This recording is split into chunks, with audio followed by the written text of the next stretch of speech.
एक युग में आकर के एक लीला करते हैं। इस भक्ति पर लगे हुए मानव को जो दिशा दिग्भ्रष्ट होकर के शास्त्र विधि त्याग कर मनमाना आचरण कर रहा होता है, उस भ्रमित प्राणी को परमात्मा यथार्थ भक्ति ज्ञान दे करके उनका उद्धार करने के लिए यहां आते हैं।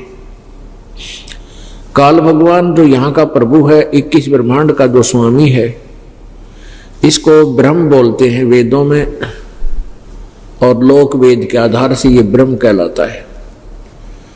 और संत भाषा में इसका नाम ज्योति निरंजन है, इसको काल भी कहते हैं।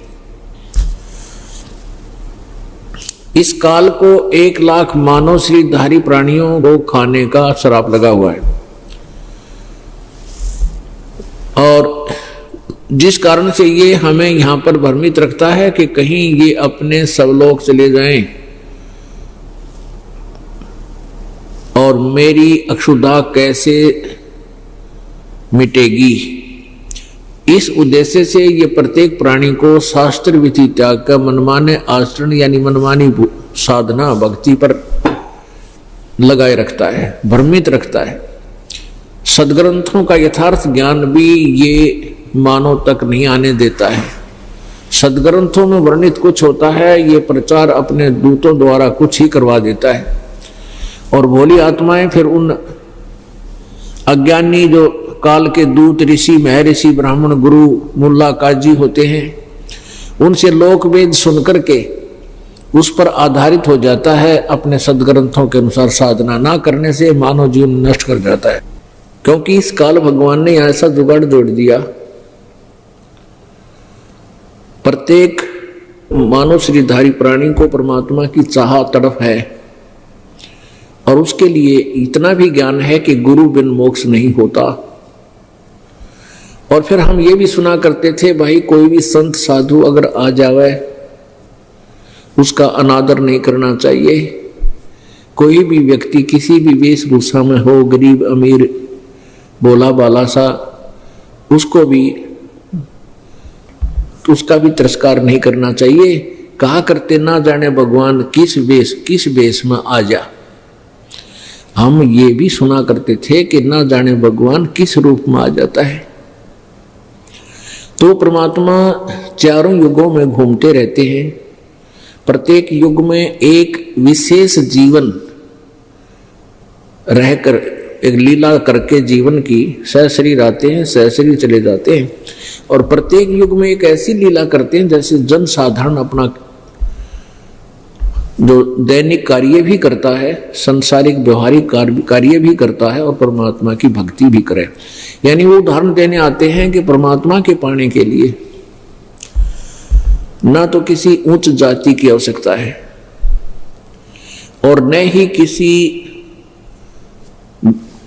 त्याग की आवश्यकता है, यानी घर छोड़कर जाने की। जैसे ड्रामा सुना करते हुए घर छोड़ दे, जंगल में जा बैठे, सब इच्छाओं का नाश करके बाहर चला जा, तभी मोक्ष होता है। नहीं, बाहर जाने से भी इच्छाओं का नाश नहीं होता, यह भी भूल है हमारे। इच्छाओं का नाश तो ज्ञान से होगा, भक्ति कमाई से होगा, सच्ची श्रद्धा से पूर्ण संत की शरण में आकर साधना करने से इच्छाओं का नाश होगा। आपने सुना है कि सतगुरु मिले तो इच्छा मिटे, पद मिल पदे समाना, और चल हंसा उस लोक पठाऊं जो आज अमर स्थाना। इच्छाओं का नाश भी सतगुरु मिले, तत्वदर्शी संत मिलेगा, तब ही होगा, अन्यथा नहीं होगा। हम अभी तक जो साधनाएं करते थे वो विशेषकर पवित्र हिंदू धर्म के अनुयायी विष्णु जी और शिव जी, और विष्णु जी के अवतार श्री राम और श्री कृष्ण जी की, फिर अन्य देवी देवता जो भी मिल गया उसी को प्रणाम, उसी की पूजा प्रारंभ। हम अनन्य मन से भक्ति नहीं कर रहे थे, हम व्यभिचारणी भक्ति कर रहे थे। व्यभिचारणी, और हमें अव्यभिचारणी भक्ति से परमात्मा प्राप्ति होगी। गीता जी इसकी साक्षी है। गीता जी में क्या लिखा है कि रजगुण ब्रह्मा, सदगुण विष्णु, तमगुण शिव जी, जो केवल इन्हीं तक की पूजा करते हैं, साधना करते हैं, इनसे अतिरिक्त किसी की ज्ञान को, किसी भगवान को जानने मानने को तैयार नहीं, वो राक्षस स्वभाव को धारण किए हुए मनुष्यों में नीच दूषित कर्म करने वाले मूर्ख कहे गए।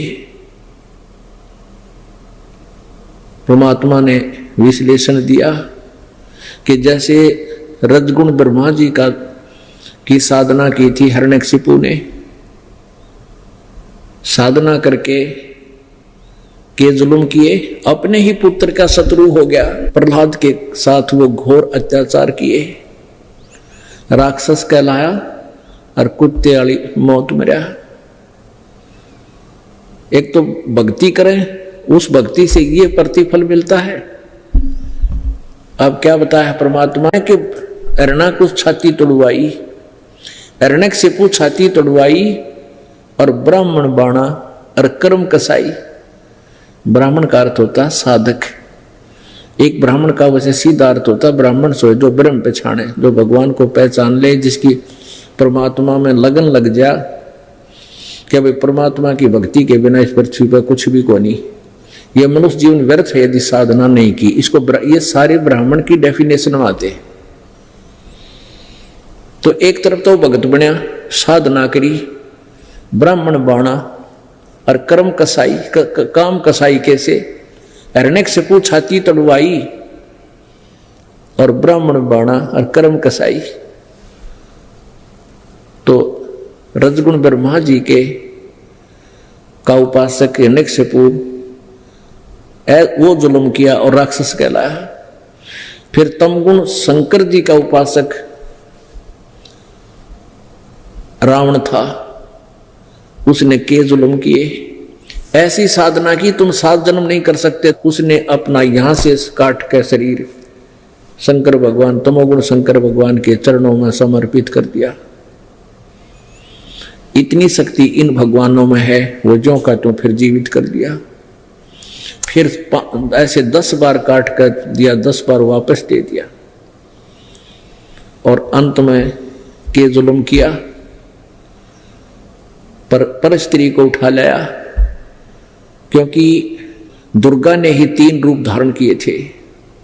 दुर्गा जगत जननी कहलाती है, उसी के 3 अंश वचन से ये उत्पन्न हुई थी, जिसको सावित्री ब्रह्मा से शादी कर दी, लक्ष्मी का विष्णु जी से ब्याह कर दिया और पार्वती का शिव जी से नाता जोड़ दिया था।